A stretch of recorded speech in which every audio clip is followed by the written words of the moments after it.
कभी सोचा है कि कैसे कुछ मीटिंग्स की एक सीरीज ने एक पूरे देश की आज़ादी का नक्शा तैयार कर दिया। ये सिर्फ बैठकें नहीं थीं, बल्कि ये वो धड़कनें थीं जिन्होंने एक आंदोलन को जिंदा रखा और आखिर में एक नए देश को जन्म दिया। तो चलिए इस कहानी में जरा और गहरे चलते हैं। हमारे सामने ये जो नक्शा है ना, इस पर मौजूद हर एक बिंदु अपने आप में एक कहानी है। ये वो जगह है जहां इंडियन नेशनल कांग्रेस के सालाना अधिवेशन हुए और हर अधिवेशन के साथ आज़ादी की लड़ाई का एक नया पन्ना लिखा गया। लेकिन सवाल ये उठता है कि आखिर ये सब शुरू कैसे हुआ? कैसे सिर्फ 72 लोगों की एक छोटी सी मीटिंग एक ऐसे देशव्यापी आंदोलन में बदल गई जिसने दुनिया के सबसे बड़े साम्राज्य को चुनौती दे डाली? इसका जवाब तो इन अधिवेशनों के सफर में ही छिपा है। तो चलिए कहानी को एकदम शुरू से शुरू करते हैं। उस दौर में चलते हैं जब भारत में एक नई राजनीतिक चेतना जन्म ले रही थी।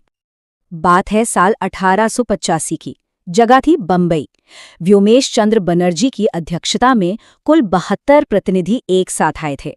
उनका मकसद उस वक्त बहुत सीधा सा था, भारतीयों के लिए और ज्यादा अधिकारों की मांग करना। सोचिए, उस वक्त शायद ही किसी ने अंदाजा लगाया होगा कि ये छोटी सी शुरुआत आगे चलकर इतिहास बनाने वाली है। कांग्रेस ने अपनी नींव कुछ बहुत ही मजबूत और सबको साथ लेकर चलने वाले सिद्धांतों पर रखी। मतलब ये सिर्फ एक पॉलिटिकल प्लेटफॉर्म नहीं बन रहा था, कोशिश थी एक ऐसा मंच बनाने की जहां पूरे भारत की आवाज सुनाई दे। और ये बात ना उनके लीडरशिप को चुनने के तरीके में साफ साफ दिखती है। और देखिए, ये सिर्फ खोखली बातें नहीं थीं। देखिए, सिर्फ 2 साल बाद 1887 में मद्रास में बदरुद्दीन तैयब पहले मुस्लिम प्रेसिडेंट बने। और कमाल की बात तो ये है कि ठीक अगले ही साल 1888 में इलाहाबाद में एक अंग्रेज जॉर्ज यूल प्रेसिडेंट बने। इससे साफ पता चलता है कि इरादा शुरू से ही सबको साथ लेकर चलने का था। और ये जो आंदोलन था ना, ये सिर्फ पॉलिटिक्स तक ही सीमित नहीं था, इसमें कल्चर का भी बहुत बड़ा रोल था। जैसे 1896 के कैलकाटा सेशन में एक बहुत ही बड़ा कल्चरल मोमेंट आया। पहली बार वंदे मातरम गाया गया। सोचिए, उस एक गीत ने पूरे आंदोलन में कैसी जान फूंक दी होगी। अब कहानी में एक नया मोड़ आता है। 20वीं सदी शुरू होती है और कांग्रेस की मांगों का अंदाज भी बदलने लगता है। अब तक जो बात सिर्फ याचिकाओं और थोड़े बहुत सुधारों की थी, वो अब एक नए और कहीं ज्यादा पावरफुल आइडिया की तरफ बढ़ रही थी। एक ऐसा शब्द सामने आने वाला था जो जल्द ही करोड़ों लोगों का नारा बनने वाला था। और वो शब्द था स्वराज, मतलब अपना राज। 1906 में कलकत्ता में दादाभाई नौरोजी ने पहली बार इसे कांग्रेस का लक्ष्य बताया। ये एक बहुत बड़ा टर्निंग पॉइंट था। अब बात सिर्फ हक मांगने की नहीं थी, अब बात अपना शासन चलाने की थी। तो स्वराज की ये जो भावना थी, ये और मजबूत होती गई और इसके साथ साथ वो कल्चरल सिंबल्स भी और गहरे होते गए जो पूरे देश को एक साथ जोड़ रहे थे। फिर आया साल 1911, जगह एक बार फिर कलकत्ता, और एक और ऐतिहासिक पल जब पहली बार जन गण मन गाया गया। ये सिर्फ गाने नहीं थे, ये एक बनती हुई कौमी पहचान की धुनें थीं। और हाँ, ये लड़ाई सिर्फ मर्दों की नहीं थी।